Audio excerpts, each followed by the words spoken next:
Le procédé de soudage à l'arc électrique électrode enrobé, procédé 111 ou SEAEE, est un procédé permanent qui assure la continuité de la matière. La fusion simultanée de l'électrode et de la pièce est assurée par un arc électrique produit par un poste qui fonctionne avec un courant continu.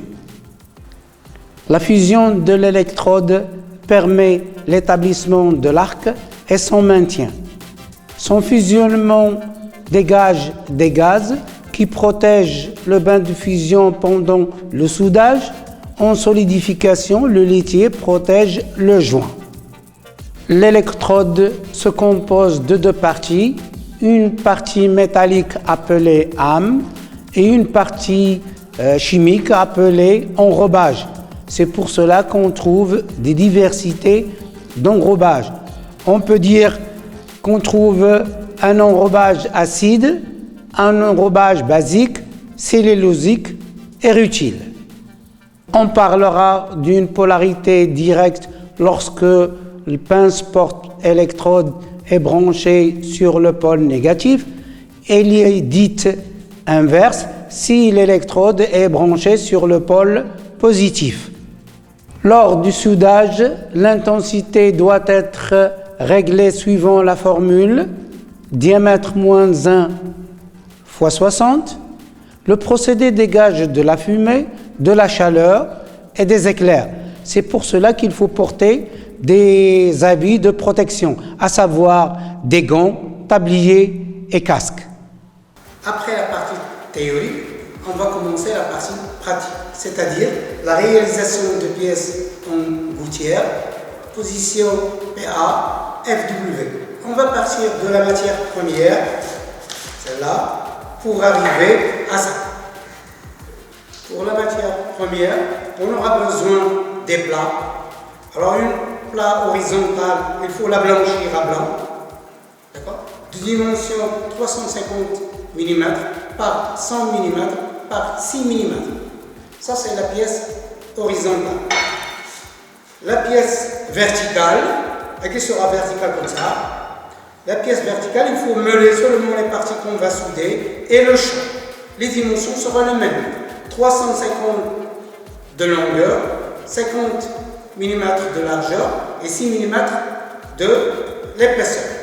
On aura besoin aussi des appendices et on aura besoin d'électrodes pour assembler les pièces. Ces électrodes, on va prendre les électrodes rutiles. Ce sont des électrodes qui sont désignées par 6013. On les reconnaît par 6013. Pour préparer les pièces, on aura besoin de matériel de traçage. On va prendre une réglée de 500, un pointe à tracer.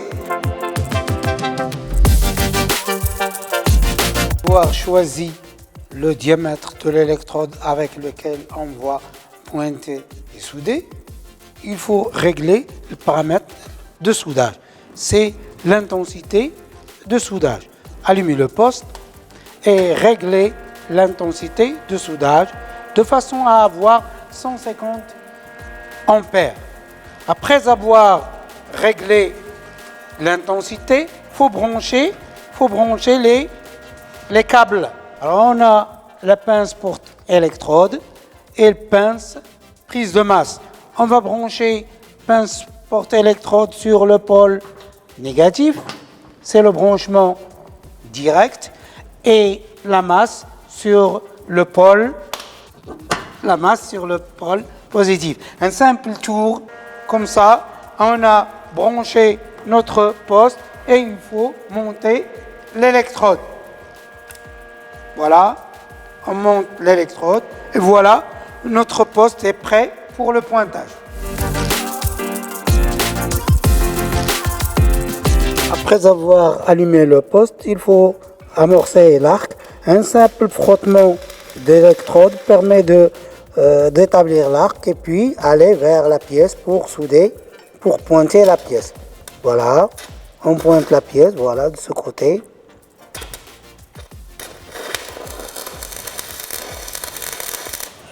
Et après, de l'autre côté, il faut pointer la pièce. Voilà.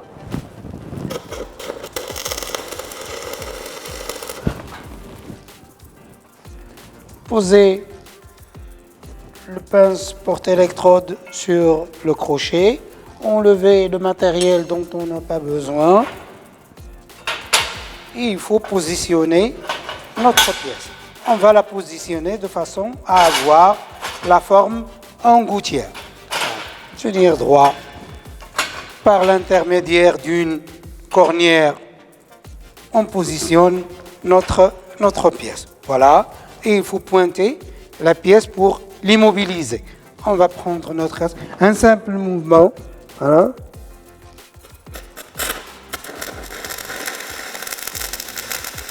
Voilà. Il faut prévoir d'autres points de fixation. La troisième. Une fois le pointage terminé, il faut commencer à souder. Avant de souder, on va positionner notre électrode et on va régler la hauteur de l'électrode par rapport à la pièce, régler l'angle aussi d'inclinaison de l'électrode. On va le faire à blanc.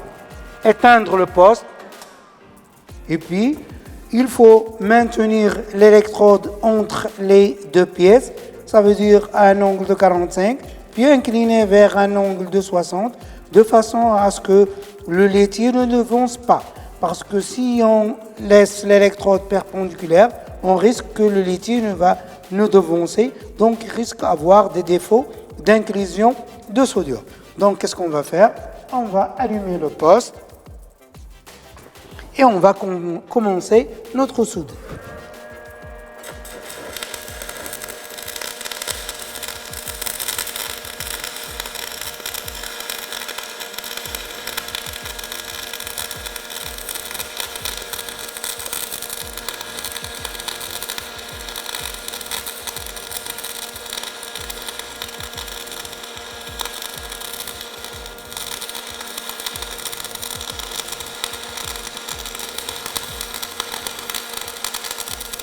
Et comme ça, on a soudé notre pièce.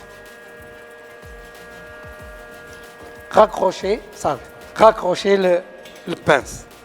Après avoir soudé la pièce, il va falloir contrôler notre pièce pour voir, pour déceler les défauts et pour les corriger. Alors pour faire cela, on a 3 types de contrôle. On va faire un contrôle visuel, un contrôle dimensionnel et un contrôle de compacité. Alors si on commence par le contrôle visuel, on voit bien que notre cordon est divisé en 3 parties. Voilà la première partie, voilà la deuxième partie et voilà la troisième. Cela veut dire qu'on a travaillé avec 3 électrodes.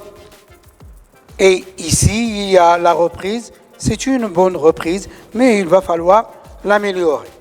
Pour le contrôle dimensionnel, on va utiliser une jauge de contrôle de dimension de la gorge. Il va falloir la maintenir comme ça et voir si les 2 extrémités concordent avec les racines de cordon de soudure. Une fois contrôlé, on voit bien que c'est très bien, c'est contrôlé, la largeur est correcte. On passe au contrôle de compacité du cordon. On passe maintenant au contrôle de compacité. Pour cela, il nous faut le nettoyant. Le nettoyant. D'accord? Nettoyant. Et puis, le pénétrant. Et après, le révélateur. On passe à l'application.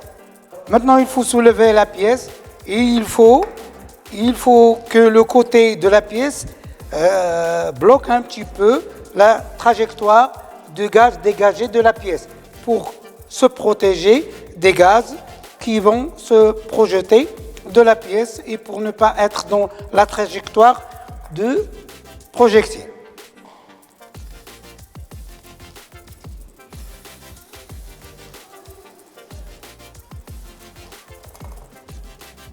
Il faut au minimum 10 minutes.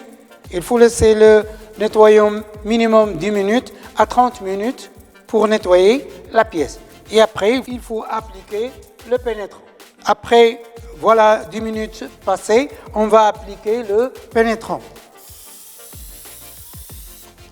Voyez bien, il ne faut pas se mettre sur la trajectoire du produit. Après avoir appliqué le pénétrant, il faut attendre 10 minutes pour que la pièce se sèche. D'accord? On va laisser la pièce se sécher. Une fois le pénétrant séché, on applique le révélateur.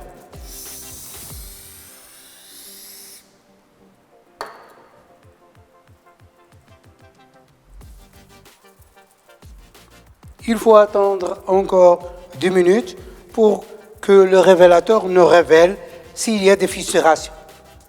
Après avoir appliqué le révélateur et attendre le temps de réaction de ce révélateur, on voit bien qu'il n'a rien révélé.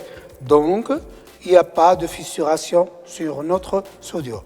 Normalement, s'il y a des fissurations, on remarque que le pénétrant va faire surface et on va voir des points roses révélant que le pénétrant a sorti vers la surface.